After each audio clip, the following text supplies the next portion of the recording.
Tin giải trí văn hóa xã hội xin kính chào quý vị và các bạn, có những tin chính sau. Gần đây, cộng đồng mạng xôn xao trước nghi vấn Nhã Phương vợ của danh hài Trường Giang đang mang thai lần 3. Nghi vấn xuất phát từ sự kiện thời trang Vive Vivu của nhà thiết kế Adrian Anh Tuấn tổ chức tại Hội An tối 6 tháng 7, nơi Nhã Phương xuất hiện với vẻ ngoài dịu dàng, nữ tính trong một thiết kế đầm cổ yếm dập ly nhẹ nhàng, tôn lên vẻ đẹp mặn mà và thanh lịch, tựa nàng thơ. Tuy nhiên, điều khiến khán giả đặc biệt chú ý không chỉ là nhan sắc rạng rỡ của Nhã Phương, mà còn là khoảnh khắc MC Hoàng Oanh đặt tay lên phần bụng của cô khi chụp ảnh. Hành động tưởng chừng vô tình này đã nhanh chóng dấy lên đồn đoán nữ diễn viên đang mang thai em bé thứ 3.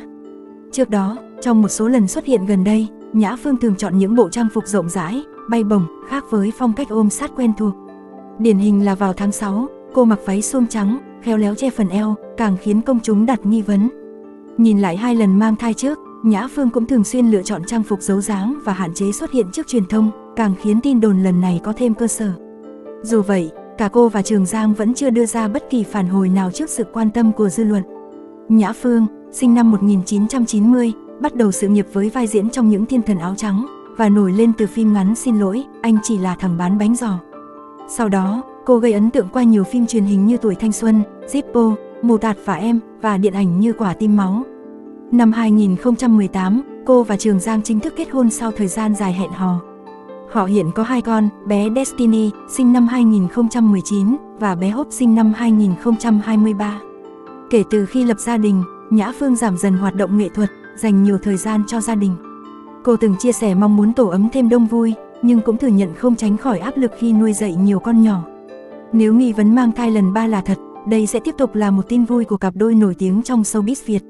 Tuấn Trần, gương mặt quen thuộc với khán giả Việt, tiếp tục khẳng định vị trí của mình trên màn ảnh rộng khi đảm nhận vai chính trong dự án điện ảnh hợp tác Việt-Hàn Mang Mẹ Đi Bỏ.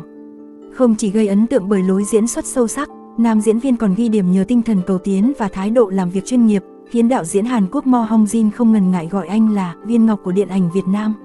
Đạo diễn Mo Hong Jin chia sẻ, ông đã ấp ủ ý tưởng thực hiện một bộ phim tại Việt Nam từ 3 tháng 5 năm trước. Trong một lần tình cờ nhìn thấy poster phim của Tuấn Trần sau đêm Giáng sinh, ông lập tức bị thu hút bởi hình ảnh nam diễn viên và nảy ra ý tưởng mời anh tham gia dự án.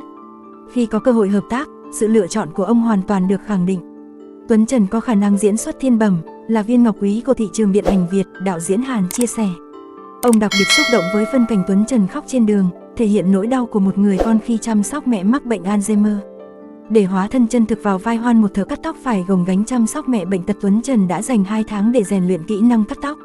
Anh chia sẻ, tôi sợ khán giả, đặc biệt là những người làm nghề tóc, sẽ nhận ra mình chỉ đang giả vờ. Nên tôi phải học thật, làm thật. Dưới sự hướng dẫn của chuyên gia đoàn phim, Tuấn đã dần thành thạo động tác để thể hiện tự nhiên trên màn ảnh. Về nội dung phim, Tuấn Trần cho rằng yếu tố bệnh tật chỉ là chất liệu để đạo diễn Mo Hong Jin khai thác sâu hơn vào tình cảm con người. Anh nhấn mạnh, bộ phim không chỉ nói về căn bệnh Alzheimer, mà là câu chuyện đầy cảm xúc về tình mẫu tử và cách con người đối mặt với thử thách. Bạn diễn Juliet Bảo Ngọc cũng bày tỏ sự ngưỡng mộ trước sự hỗ trợ nhiệt tình và kiên nhẫn của Tuấn Trần trong suốt quá trình quay phim tại Hàn Quốc. Nữ nghệ sĩ Hồng Đào, người cùng tham gia dự án, gọi anh là Mr. Mo vì luôn nỗ lực không ngừng để hoàn thiện từng cảnh quay.